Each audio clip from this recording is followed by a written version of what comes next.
Amén. Gracias, Señor, te damos en esta noche por el privilegio que nos das de estar en tu casa una vez más. Gracias porque tú nos has bendecido en la semana, Señor. Has estado con nosotros. Gracias por mi hermana Caridad que llegó con bien. Gracias por María, Señor, que ya está con nosotros también. Gracias, Padre. Ahora, al abrir tu palabra, ayúdanos en esta noche, Señor. Permite que podamos abrir nuestro corazón, recibirla, Señor, y disponernos a ponerla en práctica. Bendice el corazón de mis hermanos, Padre, en esta mañana, en esta noche, Señor. Y gracias por todo. Siempre te pedimos por nuestros hermanos que no están con nosotros. Ayúdalos, guárdalos, Señor, que sus motivaciones sean correctas, Dios mío, y que en su corazón haya el deseo de estar en tu casa, Señor. A veces no se puede, pero que ese deseo, Señor, no se vaya de sus corazones, Padre. Gracias, gracias, Señor. En Cristo Jesús lo pedimos. Amén. Pueden sentarse, hermanos, y si trae su Biblia, quiero que la abran en 1 Tesalonicenses capítulo 2, y quiero leer, hermanos, los versículos que vamos a meditar en esta noche, que son del verso 13 al 16. Y dice la palabra del Señor, 1 Tesalonicenses 2, del 13 al 16, por lo cual también nosotros, sin cesar, damos gracias a Dios de que cuando recibiste la palabra de Dios que oíste de nosotros, la recibiste no como palabra de hombres, sino según es en verdad la palabra de Dios, la cual actúa en vosotros los creyentes. Porque vosotros, hermanos, vinisteis a ser imitadores de las iglesias de Dios en Cristo Jesús, que están en Judea, pues habéis padecido de los de vuestra propia nación las mismas cosas que ellas padecieron de los judíos, los cuales mataron al Señor Jesús y a sus propios profetas, y a nosotros nos expulsaron, y no agradan a Dios, y se oponen a todos los hombres, impidiéndoles hablar a los gentiles para que éstos se salven. Así colman ellos siempre la medida de sus pecados, pues vino sobre ellos la ira hasta el extremo. Aleluya. Yo les dije, ¿verdad?, que en esta serie ustedes trajeran su Biblia y tal vez algo para hacer apuntes. Y cualquier cosa que ustedes escuchen, pueden ustedes apuntarla, y cuando terminemos esta serie, pues usted tendrá su propio comentario, ¿verdad?, de esta epístola. En esta noche, el tema en esta noche es ¿qué significa creer en la Biblia? Quiero hacerles una pregunta. Si alguien les pidiera a ustedes en una plataforma nacional que dieran su opinión con respecto al homosexualismo o con respecto a la familia tradicional, ¿qué es lo que tú dirías? Esta es una pregunta difícil en un sentido, hermanos, porque la corriente definitivamente va en contra de lo que nosotros creemos con respecto a la familia tradicional, y que nosotros aceptamos la Biblia como la verdadera palabra de Dios. Siempre que los cristianos hablamos de temas como la homosexualidad, el matrimonio entre personas del mismo sexo, esta famosa filosofía de género, siempre enfrentamos ciertos desafíos. O sea que lo más seguro es que enfrentemos oposición, seremos catalogados como fanáticos, y tal vez vamos a ser malentendidos aún por nuestra propia gente. Y cuando digo por nuestra propia gente, no solamente estoy hablando de la familia, sino que estoy hablando de la iglesia. Fíjense, hermanos, los tiempos han cambiado aún dentro de la iglesia evangélica. Mucha gente ahora nos está presionando a que dejemos de llamar pecado, por ejemplo, a la homosexualidad, y que admitamos en la iglesia homosexuales y lesbianas, sin decir nada de lo que la Biblia dice al respecto. Ahora, hermanos, sabemos, ¿verdad?, por experiencia, que no podemos insultar a la gente. También sabemos que debemos hablar la verdad en amor. Pero ¿cómo haces eso en una generación que niega el mismo principio de verdad? Hace un tiempo le hicieron una pregunta a un famoso predicador y le dijeron lo siguiente: como pastor, díganos qué piensa de la homosexualidad. Y este hombre respondió de esta manera. Él dijo: no estoy llamado a dar mi opinión, soy llamado como pastor a dar la posición escritural de ello. Él dijo, eso no significa que tengo que estar de acuerdo contigo para amarte. No estoy en contra de nadie, amo a todos. Pero luego él concluyó y dijo: yo creo que el sexo entre personas del mismo sexo es condenado en las Escrituras, y ya que es condenado en las Escrituras, yo no voy a decir lo que yo pienso, voy a decir lo que la Biblia dice. Y creo, hermanos, que es una manera fina, ¿verdad?, de manejar un tópico tan difícil. Especialmente cuando lo están escuchando miles de personas. Ahora, podemos decir más, pero en este punto yo creo que lo que este hombre dijo es exactamente lo correcto. O sea, que el predicador no está llamado a dar su opinión en cualquier cosa. Él está llamado a decir lo que Dios dice.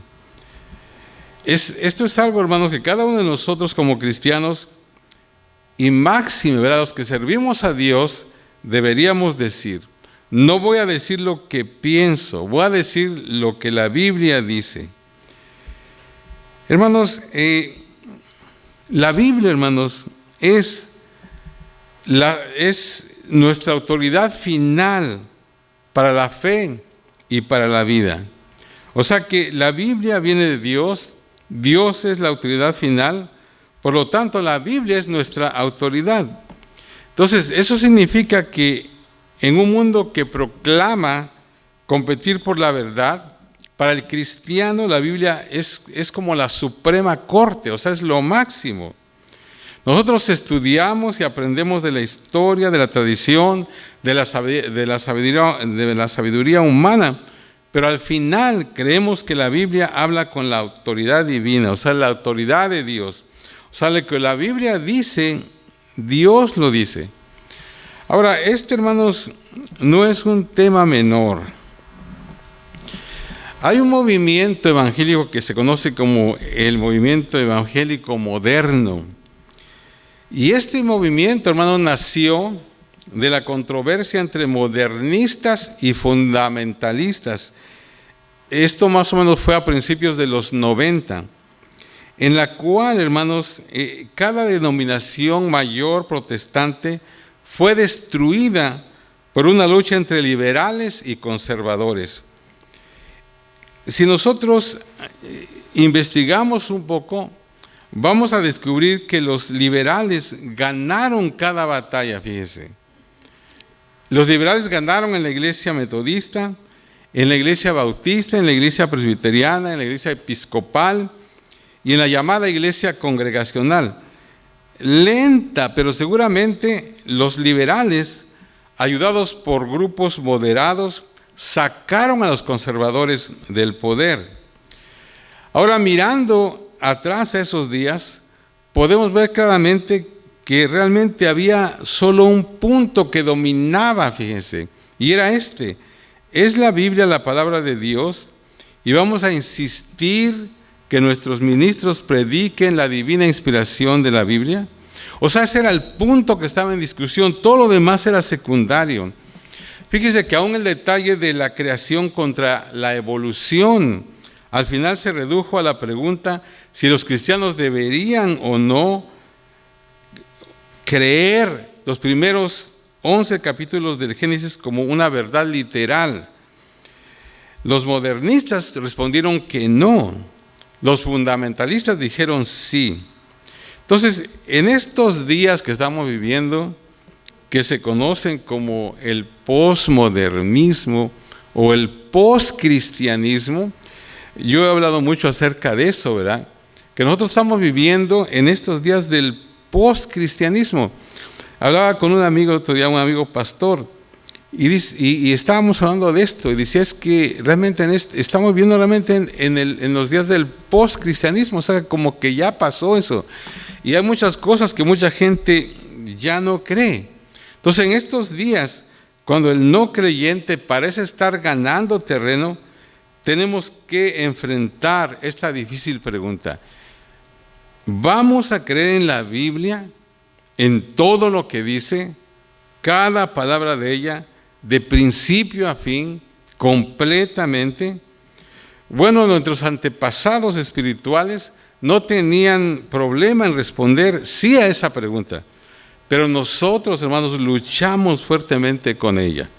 Entonces, con eso de trasfondo, y usando las palabras del apóstol Pablo como nuestra guía, entonces vamos a contestar esa pregunta. ¿Qué es lo que significa creer en la Biblia? Es una cosa decir que creemos en la Biblia y otra cosa vivirla en nuestro diario caminar. Si es así, entonces, ¿qué significa para nosotros cuando decimos que creemos en la Biblia?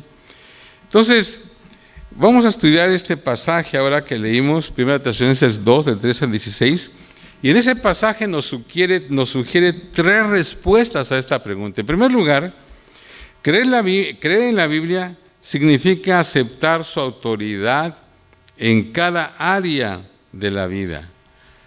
Fíjense, hermanos, esto no es algo sencillo, que si tú crees en la Biblia, eso significa que aceptas su autoridad en cada área de tu vida. Fíjense, el verso 13 dice, por lo cual también nosotros sin cesar damos gracias a Dios, de que cuando recibiste la palabra de Dios que oíste de nosotros, la recibisteis no como palabra de hombres, sino según es en verdad la palabra de Dios, la cual actúa en vosotros los creyentes. Pablo, hermanos, usa dos palabras en este verso 13 para explicar lo que él quiere decir. Dice, ustedes recibieron la palabra de Dios. Este es el oír con los oídos, o sea, es algo objetivo. Es como firmar un recibo en el correo de que aceptas un paquete. Pablo quiere decir que los tesalonicenses oyeron atentamente el mensaje que él predicó porque ellos sabían que venía de Dios. Y luego dice, ustedes la aceptaron como la palabra de Dios. Hermanos, esa palabra significa darle la bienvenida a un visitante en tu hogar. O sea que es el oír del corazón. Pero esto es algo subjetivo. O sea que, porque una cosa es oír un sermón y otra cosa es darle la bienvenida al mensaje de Dios a tu corazón y dejarlo transformar tu vida. O sea, hay una diferencia. Y eso, hermanos, explica por qué alguna gente puede venir a la iglesia por 60 años y nunca ser cambiado. O sea, nunca cambiar. Todos hemos conocido personas, ¿verdad?, que tienen muchos años en la iglesia y siguen siendo iguales que cuando llegaron. O sea, no hay cambios. Ellos reciben la palabra semana tras semana, pero nunca la aceptan como el mensaje divino de Dios para ellos y por lo tanto nunca han cambiado por dentro. Es triste, ¿verdad?, esto. Pero hemos visto muchas gentes, hermano, y decimos, pero está en lo mismo, o sea, no cambia, y tiene muchos años ya y no cambia. Entonces el enfoque aquí es muy importante. Tú oyes el mensaje de un hombre, pero reconoces que viene de Dios. O sea que tú oyes el mensaje de nosotros, o sea, el lado humano. Oyes el mensaje de Dios, que es el lado divino. Por lo tanto, entonces tú respondes no como si fuera la opinión de un hombre, sino la palabra de Dios. Es por eso, hermanos, que el debate sobre la naturaleza de la Biblia es tan importante, o sea, es tan crucial. Si solo es palabra de hombre, entonces es cambiable, es inconstante, es no confiable. Pero si la Biblia es la palabra de Dios, entonces es absoluta y completamente autoritaria, o sea, que ejerce un poder sin límites. O sea, que si Dios ha hablado en la Biblia, todo lo que Él dice tiene el reclamo final de Dios. Entonces, quiero resumir este punto en dos simples declaraciones. Si la Biblia viene del hombre, estamos autorizados a emitir un juicio sobre ella, ¿verdad? Pero si la Biblia viene de Dios, necesitamos inclinarnos en sumisión a ella. O sea que no podemos nosotros escoger, ¿verdad? Si vamos nosotros a creer lo que dice o no. Y como digo, ese es un punto muy importante en estos días, hermanos. Porque a veces escogemos creer también de acuerdo a nuestra conveniencia. Estaba yo escuchando en esta semana a un predicador muy conocido y muy famoso, y estaba hablando acerca de que le hicieron una pregunta de que cuál era la posición de la iglesia, otra vez, ¿verdad?, acerca del homosexualismo. Y él estaba hablando con, bueno, no me preguntes cuál es la posición de la iglesia, ¿cuál es tu posición? Y luego dijo este hombre, dice, si tú tuvieras un hijo homosexual, ¿qué pensarías? O sea, como que la Biblia dice una cosa, pero si eso me afecta a mí, entonces yo cambio entonces mi visión. Ese es un problema, ¿verdad? O sea, porque no podemos hacerlo. O sea, o aceptamos la Biblia como nuestra autoridad final o no. O sea, que es algo que tenemos que entender. Ahora, otra vez, ¿verdad? Nosotros, si es palabra de hombre, podemos discutir o podemos decir si la acepto o no. Pero si es palabra de Dios, como es palabra de Dios, tenemos que aceptarla. Ahora, hay un grupo, como dije hace un momento, que se llaman los liberales cristianos. Y quiero hablar un poquito acerca de esto porque es interesante. ¿Qué lecciones podemos aprender de la historia del liberalismo? Fíjense que nos equivocamos cuando asumimos que el liberalismo comenzó fuera de la iglesia, como si fuera una invasión, ¿verdad? El liberalismo surgió como una clase de herejía del evangelio. Fíjense, irónicamente, fíjense, al menos desde nuestro punto de vista, los liberales dicen que ellos creen en la Biblia tanto como nosotros. Hay un autor, Willis, él dice lo siguiente, dice, nosotros identificamos a los liberales como personas que rechazan la Biblia, la iglesia y a Jesús. Sin embargo, tales personas no son liberales. Los liberales siempre han hecho su primera ambición en honrar la Biblia, la iglesia y a Jesús. El liberalismo no se originó de fuera de la iglesia, sino de adentro. Fíjense, los liberales propusieron una versión del cristianismo que minimizó lo milagroso, rechazó la infalibilidad de la Escritura e hizo la paz con la evolución como una explicación de los orígenes humanos. Y fíjense, ellos esperaban que esta nueva clase de cristianismo liberaría la fe de la esclavitud cultural. Este hombre dice lo siguiente, ¿verdad? Dice que estas gentes esperaban que esta nueva clase de cristianismo liberaría la fe de la esclavitud que la mantenía en las aguas negras de la vida contemporánea. O sea, con otras palabras, como que ese movimiento surgió como para, según ellos, para liberar, ¿verdad?, el cristianismo de cosas que se creían. Fíjense, este hombre, Willis, nota que los liberales tenían un propósito misiológico en mente. Fíjense en lo que él dice. Dice, las personas educadas, o sea, lo que estaban pensando estos, las personas educadas no meramente rechazaron el cristianismo como algo no verdadero. Ellos también lo despreciaron como algo desacreditado y absurdo.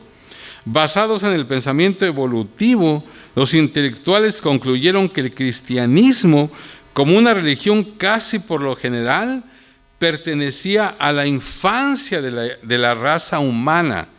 Pero ahora que la humanidad había alcanzado su mayoría, tendría que sostenerse sobre una razón científica y tendría que descartar sus supersticiones religiosas. Entonces los liberales propusieron una nueva visión de la inspiración bíblica que diera espacio para el consenso científico que prevalecía en esos días. O sea que, fíjense, no más estarían los cristianos encadenados por la lectura literal de Génesis 1 al 3, no más tendrían que defender hachas flotando. ¿Se acuerda que hay un pasaje donde dice que el hacha flotó? Los cristianos no tendrían ya más que defender eso, asnos hablando o un hombre andando sobre las aguas. Entonces el resultado final fue un cristianismo expresado en una gran cantidad de términos naturalistas.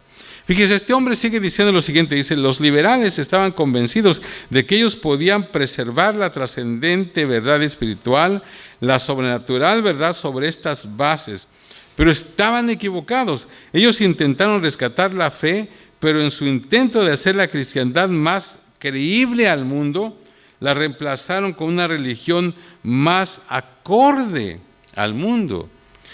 Entonces, este autor, ¿verdad?, está en lo correcto cuando dice que una moderna generación de evangélicos está repitiendo el mismo error.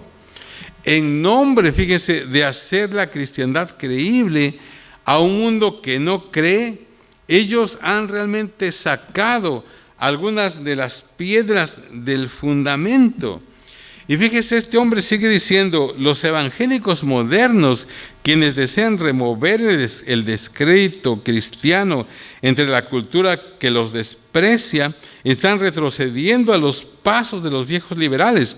Si la historia del liberalismo ha probado algo, seguramente ha probado que el evangelio necesita ser aceptado en sus propios términos, no en los términos de sus detractores, sin importar qué tan educados, exitosos o cultos sean. O sea, ¿qué es lo que quiere decir todo esto, hermanos? Que hay una corriente, ¿verdad?, liberal, que como que han querido cambiar para hacer como el cristianismo como más aceptable a la gente. Pero en ese deseo de querer hacerlo más aceptable, han quitado muchas cosas y aparentemente ya no se creen muchas cosas. Fíjense, hay varias iglesias ahora, ¿verdad?, que incluso quitaron el asunto de que ya no te digo hermano, Dios te bendiga hermano, eso ya no, eres el señor fulano, eres el licenciado, eres qué sé yo. O sea, ya no se dice eso. Cambiaron hasta la terminología, ¿verdad?, en la iglesia. Se va a decir de esta y de esta y de esta manera. O sea, porque según ellos, para que el cristianismo sea como más, esté como de alguna manera sea más aceptado por la gente. Ahora, cambiar ciertos términos no tiene mucho problema, pero el problema es que estas gentes, muchas de las cosas que ellos quisieron cambiar, de hecho, fueron cosas que están en la palabra, pues. Y entonces, nosotros no podemos dejar de creer eso. Es interesante, ¿verdad?, cómo esta gente, según para hacer el evangelio o el cristianismo más aceptable, había que quitarle muchas cosas que eran como no creíbles, pues. Otra vez vuelvo al ejemplo del hacha flotando. Ese es un pasaje que está en la Biblia, ¿verdad? El otro pasaje donde un asno habló está en la Biblia, pero para los liberales esto era como algo que no cabía en la mente, así que había que borrar eso. El hecho de que un hombre caminó sobre las aguas, pues está en la palabra, pero ellos también decían, no, esto como que no va para la mente, digamos, moderna, así que hay que quitarlo. Entonces, hermanos, el asunto es de que si nosotros creemos en la Biblia, tenemos que aceptar su autoridad en cada área de nuestra vida. ¿Qué significa creer en la Biblia entonces? En primer lugar, el creer en la Biblia significa aceptar su autoridad en cada área de la vida. Ahora, número 2, hermanos, Esto, hermanos, es muy importante porque este punto, ¿verdad? El creer en la Biblia significa aceptar su autoridad en cada área de nuestra vida. Es muy importante porque hay muchas cosas que a veces nos metemos y bueno, en esto sí acepto, pero en esto no. No, esto es en todo, o sea, en cada área de nuestra vida. Ahora, número 2, el creer en la Biblia significa aceptar la oposición que trae consigo. Esa es la segunda cosa. En el verso 14 dice, porque vosotros, hermanos, vinisteis a ser imitadores de las iglesias de Dios en Cristo Jesús que están en Judea, pues habéis padecido de los de vuestra propia nación las mismas cosas que ellas padecieron de los judíos. Ahora, hay algunas malas noticias aquí. Si tú crees en la Biblia, vas a tener algunos enemigos fuertes. Pero aquí están las verdaderas malas noticias. Cuando Pablo escribe y dice vuestra propia nación, él usa una palabra que es absolutamente única. No se encuentra en ningún otro lugar del Nuevo Testamento. Vuestra propia nación significa la gente más cercana a ti. Quiero decirte, si tú decides que la Biblia es la palabra de Dios, mucha gente que está cerca de ti no va a compartir tu fe, para nada. En ocasiones, hermanos, pensamos que no deberíamos hablar abiertamente del pecado, porque podríamos alejar a personas que estamos tratando de alcanzar. Y nadie quiere ser impopular. O sea, todos preferiríamos ser parte de una iglesia que nos haga sentir bien cuando se trata de nuestra vida en la comunidad.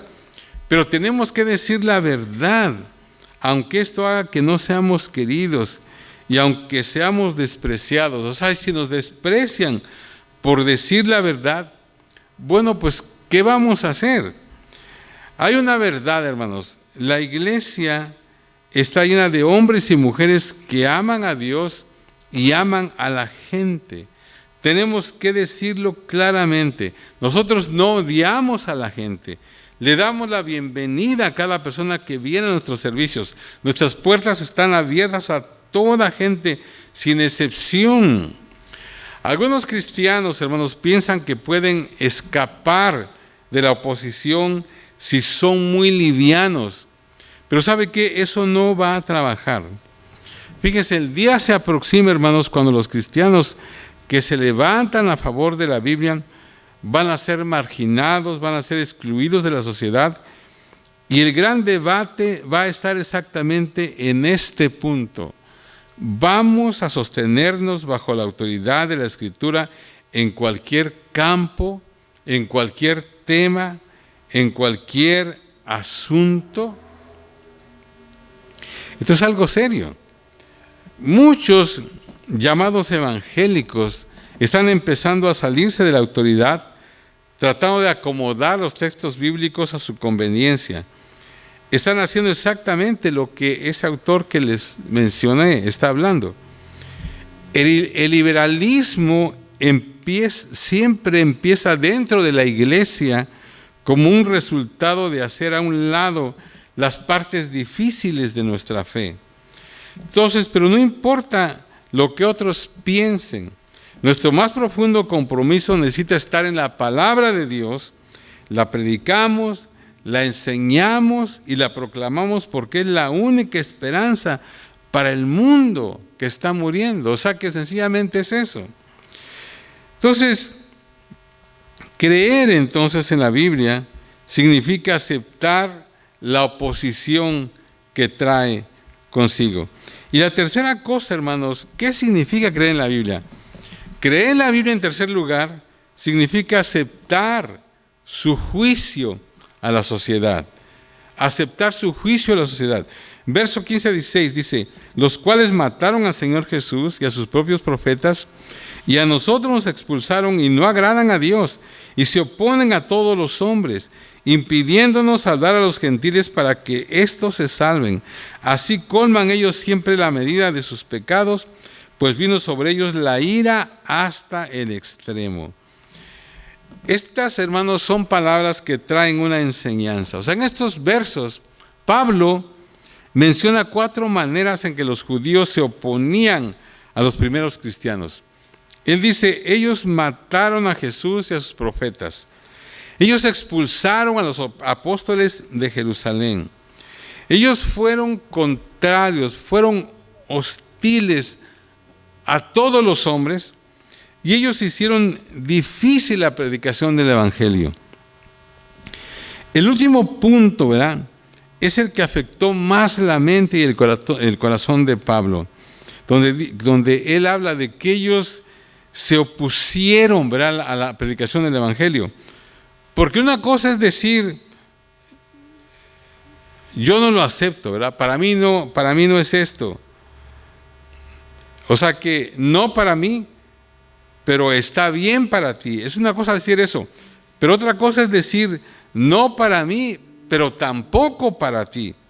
O sea que si alguien prefiere estar en tinieblas, pues bueno, es su decisión.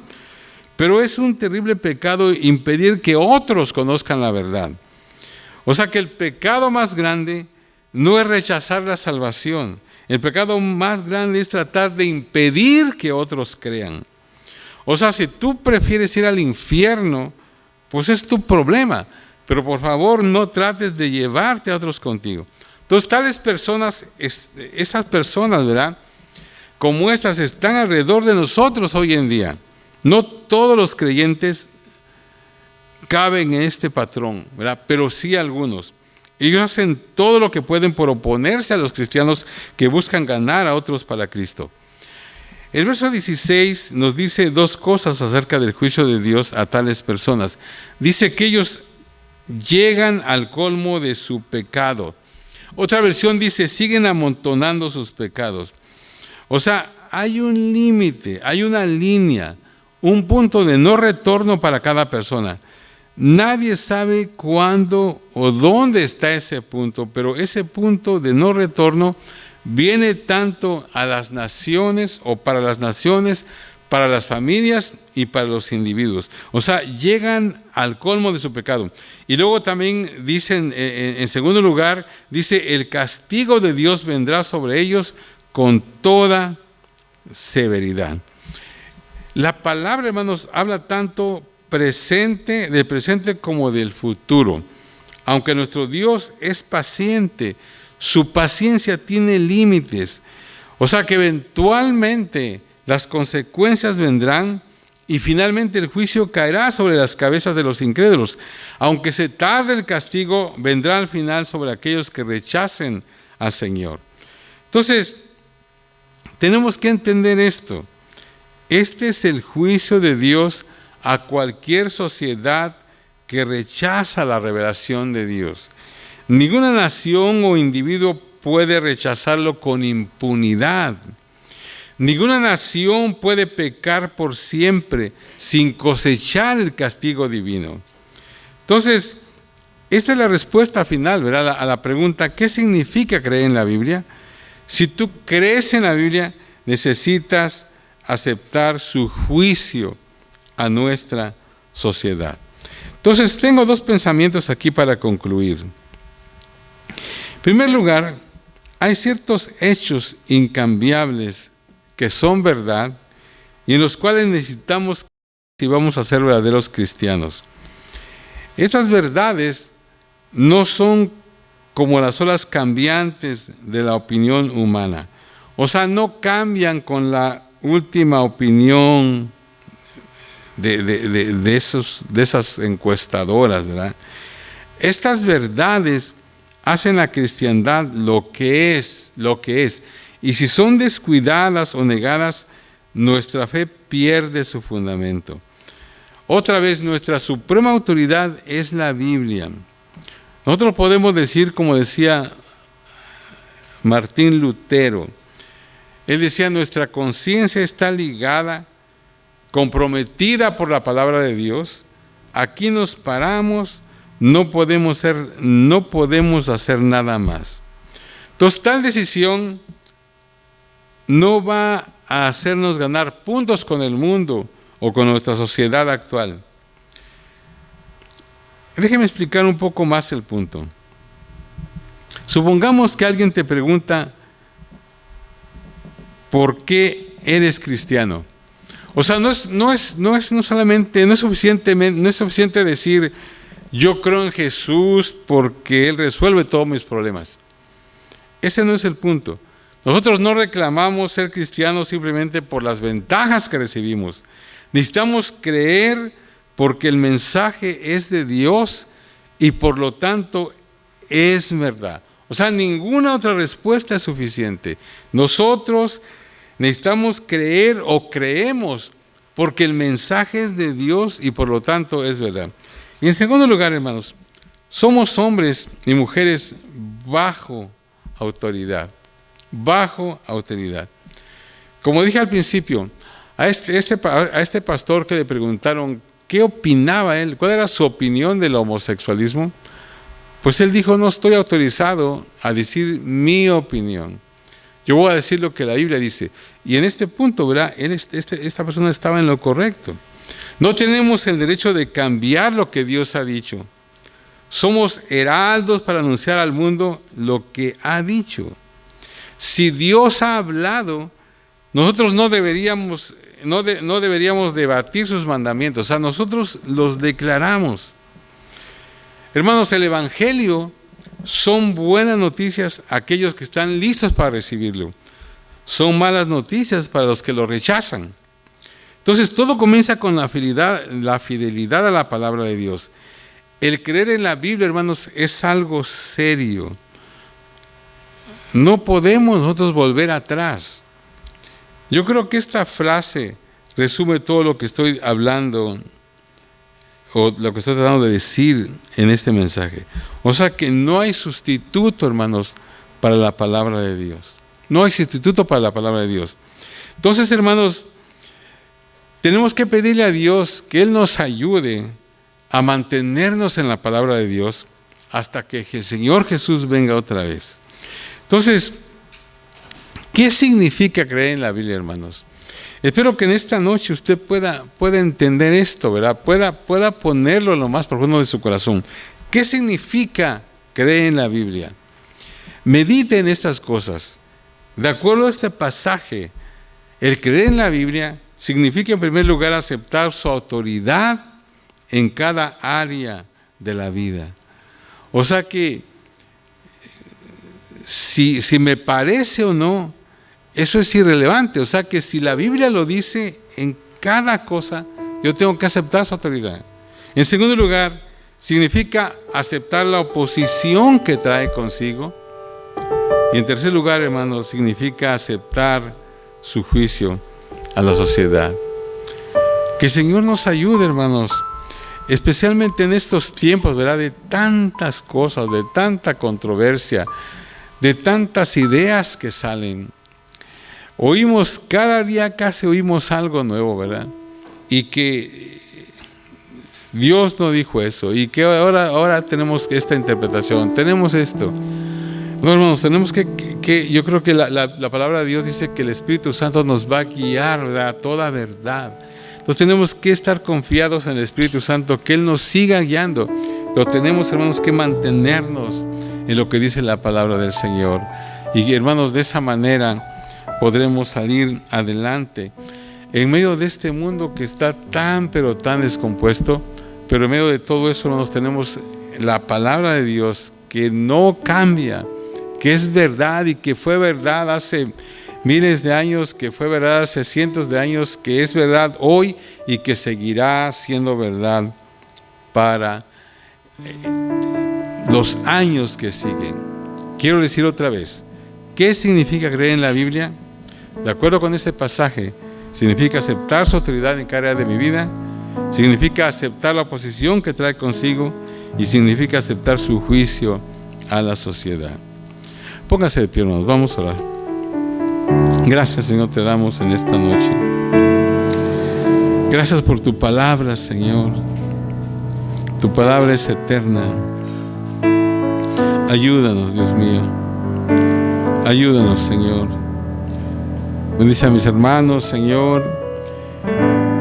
Dios mío, quizás algunos de ellos ya estén enfrentando oposición, Que algunos de ellos, Señor, se sientan tal vez un poco atemorizados de declarar, Señor, lo que dice tu palabra, porque las personas que nos rodean,